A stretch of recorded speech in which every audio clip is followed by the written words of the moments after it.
Maintaining IV access for patients in the hospital who are not actively receiving IV medications is something that we do for absolutely no reason. I love the series in the Journal of Hospital Medicine that talks about things that we do in medicine, specifically in the hospital, that are basically just tradition, but there's no real reason rooted in evidence. And this one happened to be the routine use of IVs. Like, most hospitals will say that by policy, they want patients to have a routine IV placed just in case that patient decompensates and has some sort of emergency where they need IV access. But this practice is not risk-free. There are risks involved, and one of the biggest one is actually catheter-related bloodstream infections. And actually, one study found that because peripheral IVs are so common in the hospital setting, they actually account for 1/3 of all catheter-related Staph aureus bacteremia. There's also non-infectious downsides like phlebitis or irritation, and also the extreme struggle of keeping IVs in delirious patients and doing things like putting them in restraints so that they won't pull out their IVs. And you might say, well, yeah, there is a potential risk, but the benefit is that at least you have a functioning IV in case a person decompensates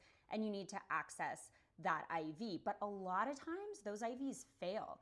In one study, they found that 10% of peripheral IVs had signs of malfunction, and that 1/3 of peripheral IVs fail before treatment completion. And there actually is a really good alternative that is incredibly reliable that you can use instead in the event that a patient needs resuscitation, and that's IO access. So based on all of this, the authors don't recommend just placing IVs in all patients. They recommend placing IVs in patients who need IV therapy, for continually reassessing the need for an IV, removing it when clinically appropriate, and considering oral medications, because oftentimes this is clinically superior to continuing IV therapy in a lot of cases.